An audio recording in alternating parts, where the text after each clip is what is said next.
Écoutez, on est sorti fort, contrairement à notre finale qu'on avait joué en Coupe de la Ligue où on a été en difficulté en début de match. Là, on est sorti réellement très, très fort. On a joué 2 très bons premiers tiers-temps. On sait qu'on a des qualités offensives, mais la grosse différence, je pense, c'est quand on fait l'effort de concentration et l'effort défensif. Là, on joue du bon hockey à ce moment-là, et c'est ce qu'on a fait dans les 2 premiers tiers. On a levé un peu le pied, je pense, au niveau de la concentration, au niveau du 3e. On s'est remis en difficulté, mais on a bien tenu jusqu'au bout.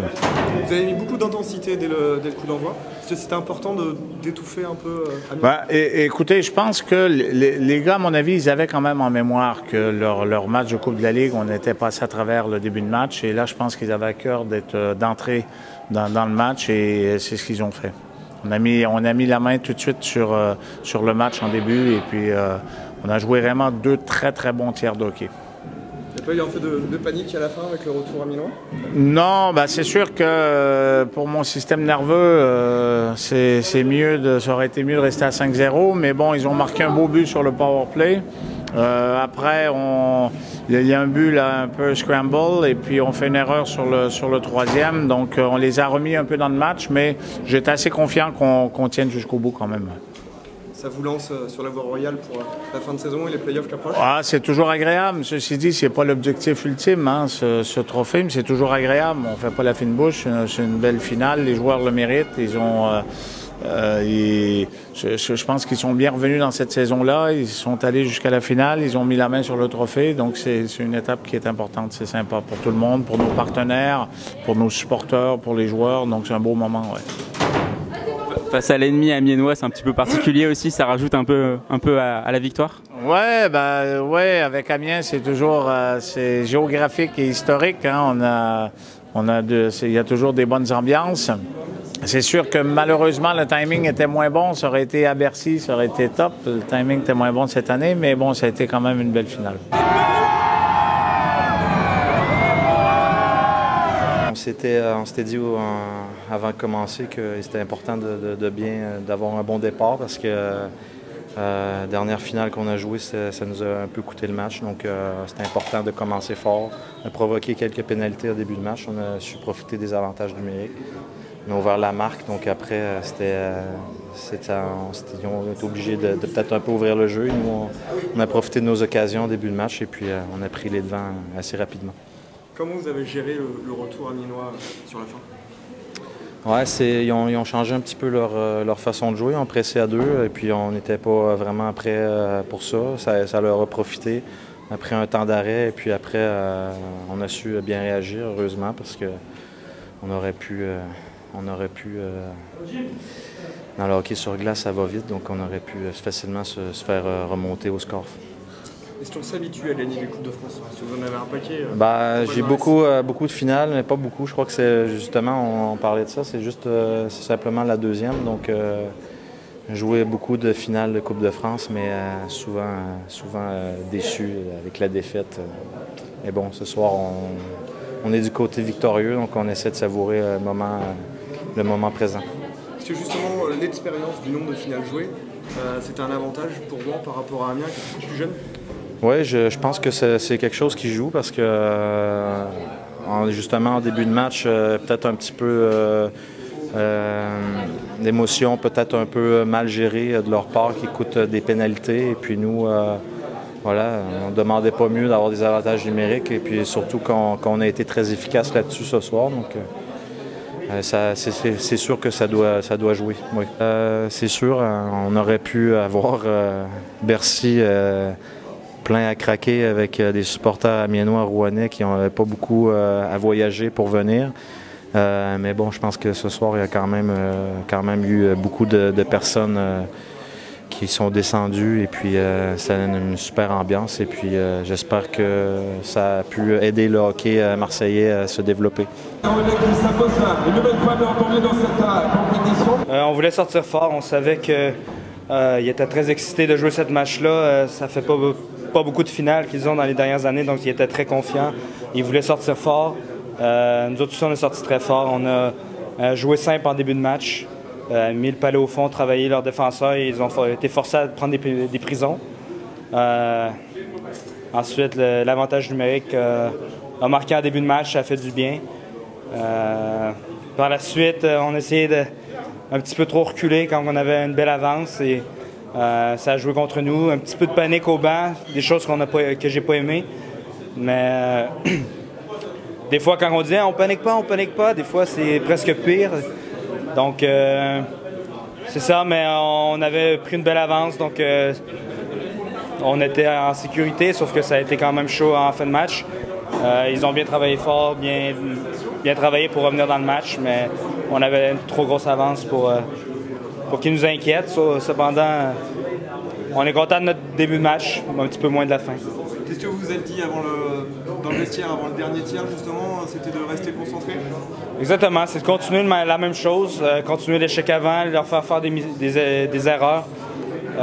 Lorsque leurs défenseurs sont sous pression, ils font des erreurs. On l'a moins fait. Des fois, le dire et le faire, c'est différent un petit peu. On a un petit peu reculé. Ils ont fait des beaux jeux, ils ont bien travaillé pour revenir. On était confiants. On n'a pas trop paniqué, mais un petit peu. Donc, ça a été. La fin de match était aussi un peu électrique. Ben, c'est ça, c'était bon pour les partisans, c'était bon pour tout le monde dans les estrades. Ils y ont cru, ils ont travaillé fort pour. Mais on a eu le dessus, on a été assez intelligent pour calmer le jeu un petit peu. Maxime, finalement, est-ce que le plus dur, ça n'a pas été de gérer cette avance de 5 buts? Ben, c'est certain que des fois, c'est pas facile. Eux, ils n'ont pas été découragés. Des fois, les équipes jettent la serviette un petit peu. Ils ont travaillé fort. Ils ont un coach comme ça qui veut que les jeunes travaillent fort et tout. Donc, c'était certain qu'ils n'allaient pas abandonner. Ils ont bien travaillé. Pour nous, c'est pas facile à gérer. Des fois, une avance, ça a l'air ridicule, mais des fois, on recule trop. On leur donne du temps, de l'espace, et c'est là que les bons joueurs sont dangereux. Ils ont joué simple, ils ont marqué sur des rebonds, ils ont marqué sur un avantage numérique. Donc, c'est ça qui les a fait revenir dans le match. Non, je pense qu'on a fait vraiment bon deux premiers tirs. Et puis, je pense que c'est un peu humain aussi qu'il a petit relâchement et 5-0. Et puis, mais l'essentiel, c'est le titre quand même. Vous avez cru qu'Amiens était capable de revenir? Non, ouais, je pense, oui, bien sûr, c'était inquiet que ça va vite quand même au hockey, mais 5 buts marqués en tir, en période, c'est compliqué, mais ouais, c'était un peu inquiet quand même. Je dois dire bravo à Amiens pour cette attitude, ils sont rien lâchés. Olivier, comment vous expliquez la mauvaise entame de match de vos joueurs? Justement, on n'arrive pas trop à l'expliquer. On avait travaillé là-dessus en insistant sur le fait que malgré le fait qu'on ait un groupe très jeune, très inexpérimenté, il fallait rentrer dedans tout de suite dès les premières minutes. Donc c'est difficilement explicable et malheureusement cette entame de match nous fait perdre cette finale. Mais je n'ai pas d'explication rationnelle à donner. Sûrement un peu de fébrilité, les joueurs étaient sûrement impressionnés. Il ne faut pas oublier qu'on a la plus jeune équipe du championnat avec 22 ans de moyenne d'âge. Donc voilà, on va dire que c'est ça l'explication. Justement, 22 ans de moyenne d'âge, arriver en finale juste là, est-ce que c'est plutôt de bon augure pour la suite? Oui, bah, pour nous, quoi qu'il arrive, la saison est pratiquement réussie. On va essayer de passer un tour en play-off de Magnus, mais voilà, Amiens, ça fait longtemps qu'on n'est pas allé en finale. Cette année, on a tout reconstruit de A à Z, il y a 70% de nouveaux joueurs. Donc ça reste une bonne saison et quelque chose de réussi, oui. Qu'est-ce qui s'est dit dans le vestiaire avant le troisième tiers? Bon, qu'il n'y avait plus rien à perdre, hein. Quand vous êtes mené 5-0, voilà, c'est pratiquement terminé. Donc on a dit aux joueurs qu'il n'y avait aucune pression à avoir, qu'il fallait justement se libérer. Et puis que si on marquait un but, peut-être qu'on pourrait en marquer un deuxième, un troisième, un quatrième. Donc ça a failli arriver, mais on a dit aux joueurs qu'on leur a pratiquement fait comprendre que le match était perdu et que maintenant il fallait juste se faire plaisir et faire plaisir aux supporters. Vous y avez cru jusqu'au bout? Oui, bah forcément, quand vous revenez à 5-1, 5-2, 5-3, vous avez un jeu de puissance. Vous pensez que vous pouvez revenir et je pense que effectivement la clé du match c'est ce power play à 5-3 où on a 2-3 énormes occasions, un shoot avec des rebonds. Si le palais est au fond, ça change tout, il reste encore 5-6 minutes à jouer, donc c'est le tournant du match à ce moment-là. Mais oui, on y a cru jusqu'au bout. Un mot peut-être sur la prestation de Mitch O'Keefe qui tient quand même pas mal l'équipe, surtout en fin de première période. Oui, sur la fin de première période, oui. On estime quand même qu'il prend 2 mauvais buts dans le deuxième tiers, les 2 en lucarne, où il peut peut-être faire quelque chose. Mais effectivement, depuis le début de l'année, il nous tient dedans. Bon, il a des hauts et des bas comme tous les gardiens, mais c'est plutôt une bonne recrue pour nous et j'espère qu'il va nous aider pour les playoffs. Comment vous expliquez votre mauvaise entame de match côté Amiens ? Avec beaucoup de pénalités, je pense que ça ne nous a pas aidé. On a pris tout de suite 2 buts en powerplay, si je ne me trompe pas. Ça ne nous a pas aidé dans le match. On a eu des difficultés à rentrer. Après, on peut dire qu'on a fait une belle remontée au 3e tiers, mais c'était trop tard. Il fallait se réveiller plus tôt, il fallait montrer un autre visage plus tôt. Qu'est-ce qui s'est dit dans le vestiaire avant l'entame du 3e tiers et avant le début de votre retour dans la partie ? Qu'il restait 20 minutes, qu'il ne fallait pas avoir de regrets, qu'il fallait tout donner jusqu'à la fin. On ne sait jamais ce qui peut se passer dans une finale. On l'a bien vu et on a quand même mis 3 buts assez rapidement. Après, on a eu un powerplay. Si le powerplay on le marque, on était, je pense, en bonne posture pour revenir à 5-5. Maintenant, il faut se servir de ça, avancer. La saison n'est pas terminée, il reste les playoffs maintenant. Il y a quand même une différence d'expérience entre les deux équipes. En gros, il y a beaucoup de joueurs qui avaient beaucoup de finales dans les jambes. Amiens, c'était un peu plus une découverte. Ça laisse quand même présager de bonnes choses pour la suite, non ? Oui, ça peut présager. Il faut se servir de ces moments-là pour continuer à grandir. On a une équipe qui est jeune. C'est là-dessus qu'il faut continuer à évoluer, à créer vraiment un groupe solidaire. On a montré que sur la fin, on était quand même capable. Donc maintenant, ça va être à nous, pour les playoffs, être toujours prêts dès le début du match et puis avancer. Alors Eric, ce soir, une grande fête du hockey sur glace à Marseille. Alors quel bilan vous tirez déjà ? On est content dans un contexte un peu compliqué parce que Rouen, Amiens, à Marseille, c'est forcément un challenge. Remplir une salle à Marseille avec 2 équipes du Nord, c'est forcément moins facile. Donc la salle n'était pas pleine, mais il y avait quand même une très très belle ambiance. Je pense que tout le monde était content, au-delà du résultat sportif, mais en tout cas les gens qui sont venus, les spectateurs comme les invités, étaient vraiment satisfaits. Donc on est content de la fête. C'était un beau spectacle, même si sportivement le début du match était un petit peu à sens unique, mais en tout cas la dernière période était un beau spectacle. Donc voilà, globalement on est content et ça doit aider en plus au développement du hockey à Marseille qui a un vrai potentiel, donc c'est bien. Alors justement, est-ce que des événements comme celui-ci, il y avait eu l'équipe de France l'an dernier, est-ce que des événements comme ça peut servir de tremplin au hockey marseillais ? Oui, on était venu avec France-Italie, France-Russie, maintenant la Coupe de France. Ça doit aider un peu, puisque forcément on a des moyens de communication qui sont au-delà de ceux du club. Donc on a fait par exemple une campagne de publicité dans le métro, sur les bus, pour cet événement-là. Forcément ça impacte un peu plus que la communication et les moyens de communication du club. Mais on voit que le club lui-même se débrouille pas mal, parce qu'hier il y a plus de 2000 personnes à leur match. On est venu le voir avec tous nos invités, c'était assez sympa. Donc voilà, mais oui, il y a un potentiel, c'est une ville qui a un vrai potentiel, il y a un bel outil. Une patinoire de 5000 places, c'est la plus grande en France, donc il y a un vrai outil. On pense aussi que c'est un sport qui peut plaire aux Marseillais. Le rugby leur plaît bien, le côté un peu physique, un peu contact.